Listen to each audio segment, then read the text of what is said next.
need to have our morning conversation. So, we're talking about Pastor Ezekiel yesterday, and there's been a lot of opinion about him. I even saw pictures of his house, Kiangai. And other pastors' houses. Aki was just Googling Jana. Images. Incredible.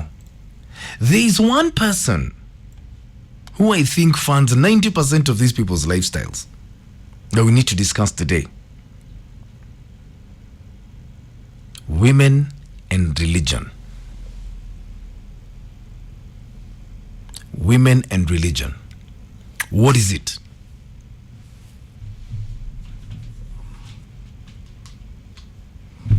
Me, I've got a colleague who told me yesterday that in his own house, there are some cups and plates that he cannot use because they are for the pastor when he comes to visit. Nikki! Nama pastors wanapenda sana widows. What do you mean, ladies? You know me, I love you. Kuwaombea.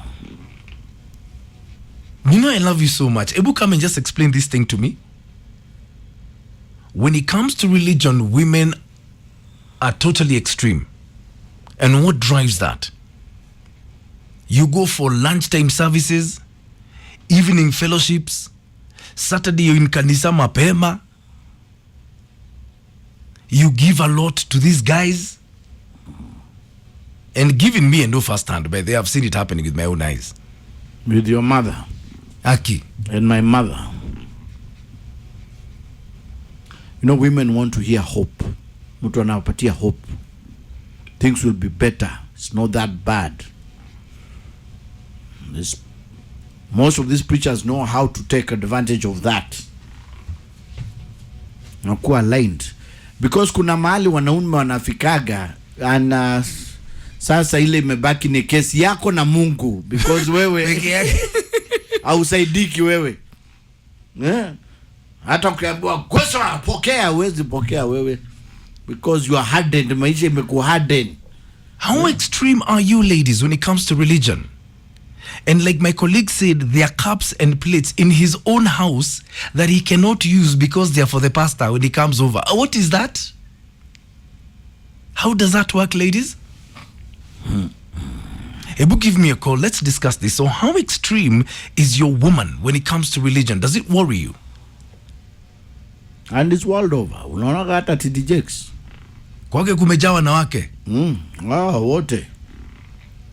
0711. If you can get hold of ladies, you are fine. Si hata huu nashindia hapa Maina. Let me tell you Maina. Si wanashinda hapa.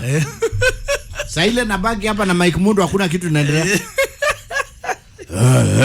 Shinda hapa kikoroma. Give me a call. Wanauza, when is Maina coming back? Ndio tuko. Ukirudi Maina, we missed you. Wanataka usikie ukicheka ukiwadanganya.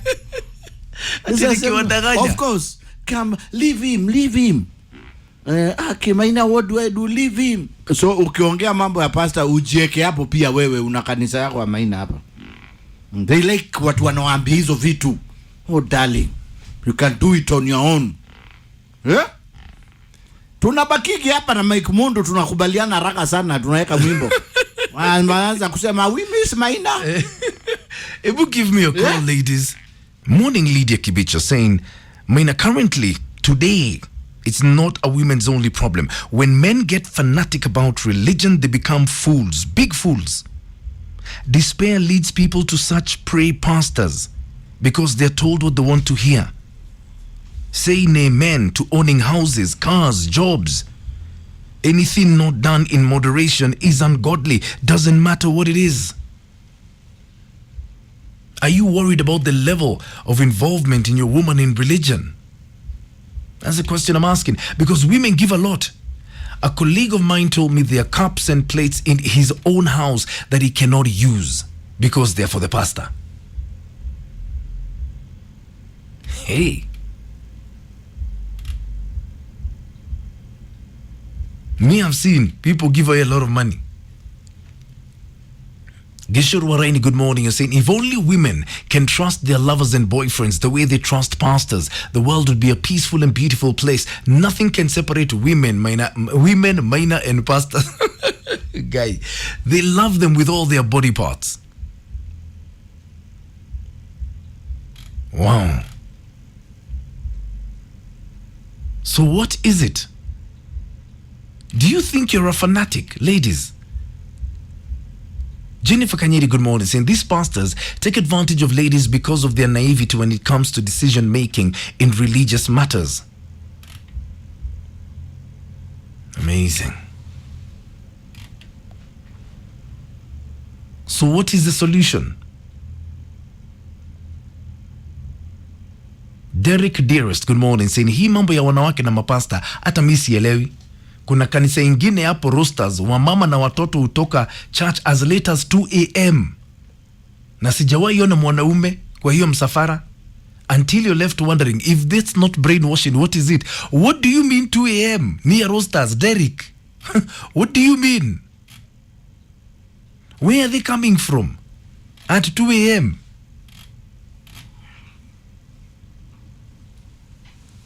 Hey, hello. Hi, Maina. How are you? Good morning, my dear. I'm good. Yeah. This Pastor Ezekiel thing is real.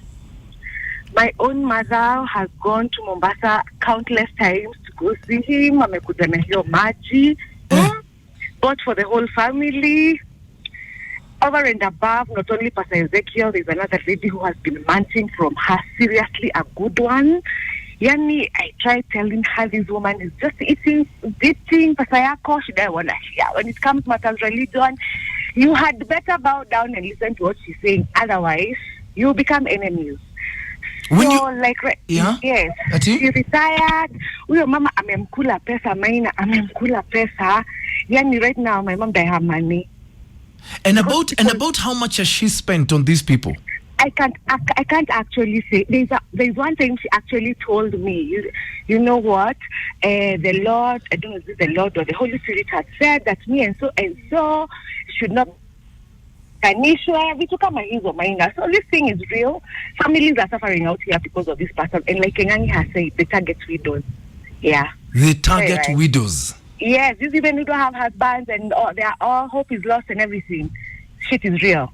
Have a good day, dear. Have a good day, darling. Okay, asante. Hello, Classic 105. Hello, Maina. Morning to you. Sasa nasemaje? Eh. Sasa mimi kuna hotpot ya kuweka chakula iko kwa nyumba moja. Eh. Mimi hotpot mimi ndio nilinunua. Hiyo hotpot imewekewa pasta. Inawekewa pasta. Alafu juzi sasa pale azira ilinishika ni tulinunua kuku tukachinja. Mimi niliwekewa mapawa lakini basi ndio alikula hizi drumstick. By the way sikufurahia hiyo kitu. Inakuwa too much, baki inaonekana mimi ni mtoto wa hiyo nyumba, mimi si bwana. Unakaa wewe ni mtoto huko. Exactly. Na hiyo vitu ati vijiko za pasta ati hotpot ni ya kupepa chakula. Na hotpot ni 5 liters. Pasta anaishingi peke yake. Yaani wanakulanga watu wangapi huko? Okay. Goja tuwaulize. Hello. How are you, Maina? Good morning to you. Good morning. Say hi to mwalimu. Ako poa. Salimika. Acha nikwambia Maina, hii kitu tunasikia kanisa. It's something that started long time ago. Kwanza wale ancestors wetu wa kitambo. They used to give the best they had to their preachers. Because every time when you msikia hao watu wanaenda training ya kujua kumanipulate and to brainwash people. For instance, unaona Prophet Ola alikuja Kenya mpaka anaosha kwa barabara bana. That's true. Hizo bibi yako amekuacha kwa nyumba, hakuna kitu amefanya kwa barabara akitandika mashuka na huko. Hakuna kitu anafanya kwa nyumba, ako nje akisafisha barabara. Okay. This thing ndio unasikia bibi mtu anakuambia hana anything kwa nyumba, mkienda kwa kanisa toeni pesa sijui ya nini, unasikia yeye ametoa maelfu ya pesa na alikuwa amesema kwa nyumba hana any. Okay, let's find out. Okay, asante sana. So ladies, why are you like this? Why are you like this? That's what I'm trying to understand. Let's talk. Humphrey Mwaura, I cannot believe what you're telling me. Listen to this story. saying we were having the same discussion with my buddies yesterday. My friend's wife was swindled off 8 million shillings. When they asked her about it, she starts crying. Hold on. Let me read that message again. My friend's wife was swindled off 8 million. When she's asked about it, she starts crying. Shiko Mwangi, good morning. Saying, Maina, leave alone pastors. There is another confusion between our besties who are always there for us. They reply to our texts before we even send them, unlike our lovers who take decades to even communicate. Wow. What is it, ladies? Are you worried about your woman's involvement in religion? Is she extreme? Mboge is saying these women they desperately follow these pastors because they believe they'll make them see heaven. Soldier Mondore is saying, I assure you, 90% of the people who attended Pastor Ezekiel's service at Kasarani Stadium on Sunday are now still busy praying at home and fasting, yet they can't get out and go to work. That is very, very interesting. And you continue saying the problem we've got as Kenyans is we expect God to do everything for us without working. Wow. Hey. Okay, so what really happens? That's what I want you to tell me. Hello? Good morning, Maina. Yes. How are you today? I'm fine, thank you. How are you?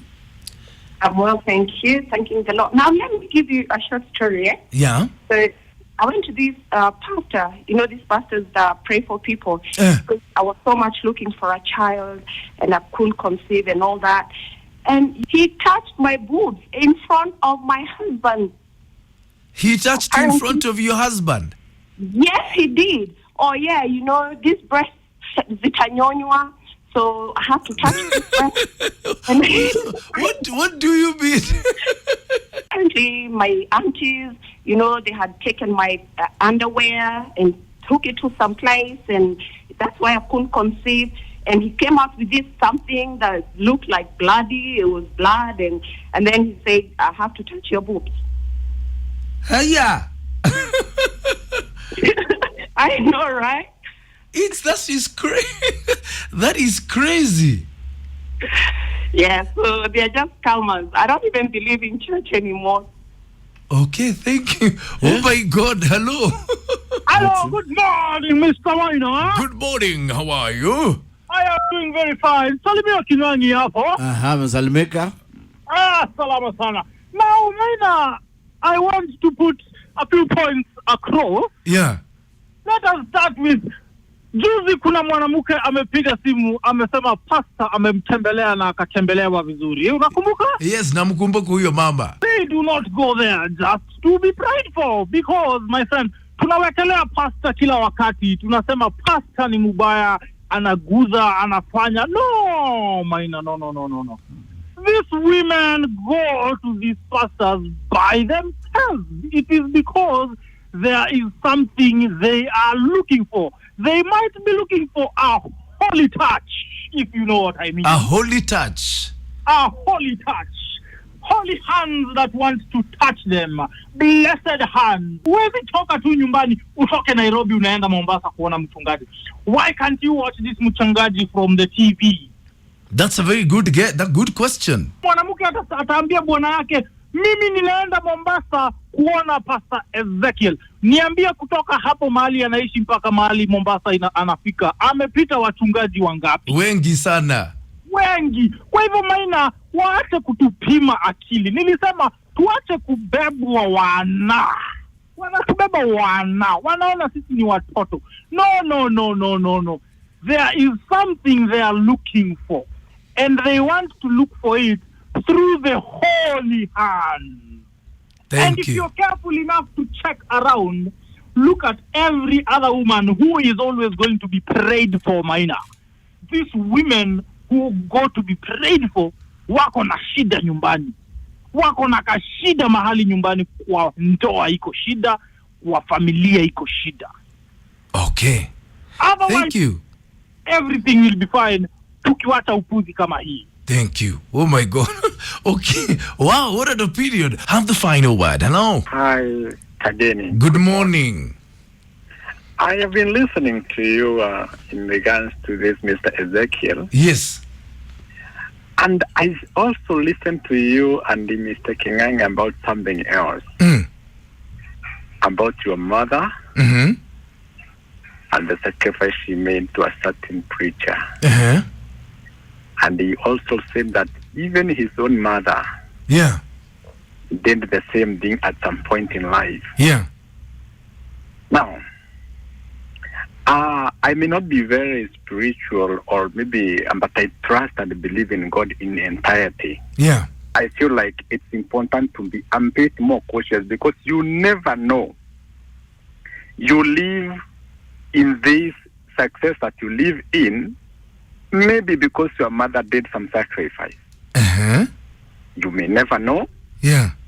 So as you speak about it, at least have some conscience in terms of those who believe in the faith. Your mother believed, and maybe it is because of her sacrifice that you are who you are. We've seen people who are very rich, but who live miserably. But Mr. Kageni is rich, but lives happily. That sacrifice could be working for you today in your success.